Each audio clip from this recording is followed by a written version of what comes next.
শুভ জন্মাষ্টমী ব্রত কথা। মথুরায় উগ্রসেন নামে এক অতি ধার্মিক রাজা ছিলেন। তার ছেলে কংস একসময় খুব অত্যাচারী হয়ে ওঠে। সে তার বাবার রাজ সিংহাসন জোর করে কেড়ে নেয়। তারপর সে মহাদেবকে আরাধনায় সন্তুষ্ট করে বর পেল যে শুধুমাত্র নিজের বোনের অষ্টম গর্ভের সন্তানের হাতেই তার মৃত্যু হবে, অন্য আর কারুর হাতে তার মৃত্যু নেই। এই বর পাবার পর তার সাহস ও অত্যাচার অনেক গুণ বেড়ে গেল। শেষে অন্য সব অসুরদের সাথে যোগ দিয়ে সে প্রচার করে দিল যে রাজ্যে কেউ হরিনাম করতে পারবে না, যে হরিনাম করবে তার আর রক্ষে নেই।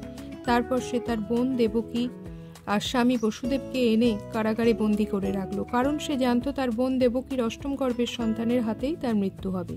এইভাবে কারাগারে থাকতে থাকতে দেবকীর 7টি ছেলে হলো, আর কংস প্রত্যেকটিকে কারাগার থেকে নিয়ে গিয়ে পাথরের ওপর আছাড় মেরে তাদের মেরে ফেলল। শেষে যখন কংস খবর পেল যে এইবার দেবকীর অষ্টম গর্ভের সন্তান হবে, তখন সে কারাগারের চারদিকে খুব কড়া পাহারার ব্যবস্থা করল। এরই মধ্যে ভাদ্র মাসের কৃষ্ণপক্ষের অষ্টমী তিথিতে গভীর রাত্রিতে নারায়ণ ভূমিষ্ঠ হলেন দেবকীর কোলে। নারায়ণের শ্যামবর্ণ চতুর্ভুজ মূর্তি দেখে দেবকী আর বসুদেব একেবারে মুগ্ধ হয়ে গেলেন। বসুদেব খুবই কাতরভাবে ভগবানকে ডাকতে লাগলেন যে এই ছেলেটিকে রক্ষা করার জন্য। এই সময় কারাগারে এক দৈববাণী হলো, বসুদেব, আমার মায়ায় এখন সমস্ত পৃথিবীর লোক ঘুমে অচেতন হয়ে আছে।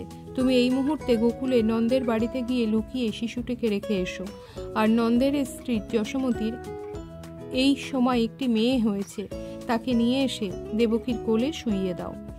ঘুমে আচ্ছন্ন পৃথিবীর কেউ কিছুই জানতে পারবে না। শোনার পর বসুদেব আর দেরি না করে কৃষ্ণকে কোলে নিয়ে নন্দের বাড়ি যাবার জন্য বেরিয়ে পড়লেন। প্রহরীরা সকলেই তখন ঘুমে অচেতন, কেউ কিছুই জানতে পারল না। বসুদেব গিয়ে পৌঁছালেন যমুনার তীরে। এই সময় যমুনার জল দুকুল ছাপিয়ে উঠেছিল, আর ভয়ানক বিদ্যুৎও চমকাচ্ছিল। এই দুর্যোগ দেখে বসুদেবের মনে ভীষণ ভয় হয়। এই অবস্থায় যমুনা পার হওয়া অসম্ভব দেখে তিনি খুবই চিন্তিত হয়ে পড়েন। কিন্তু নারায়ণ তার মায়া ছড়িয়ে দিয়েছিলেন চারিদিকে।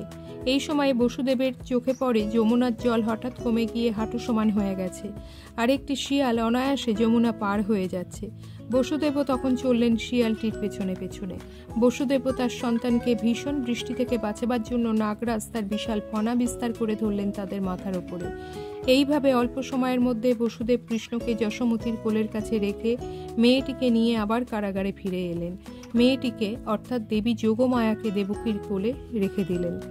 সকাল হতেই কংস খবর পেল দেবকীর অষ্টম গর্ভের সন্তান একটি মেয়ে হয়েছে। কংস তখনই দেবকীর কোল থেকে জোর করে মেয়েটিকে কেড়ে নিল। মেয়ে বলে তাকে ছেড়ে দেবার জন্য দেবকী অনেক অনুনয় বিনয় করল, কিন্তু কংস কোনো কথাই শুনল না। সে যেমনি মেয়েটিকে পাথরের ওপর আছাড় মারতে গেল, সেই মুহূর্তে তার হাত থেকে মেয়েটি শূন্যে উঠে গিয়ে যোগমায়া মূর্তি ধারণ করে শূন্যে মিলিয়ে গেলেন।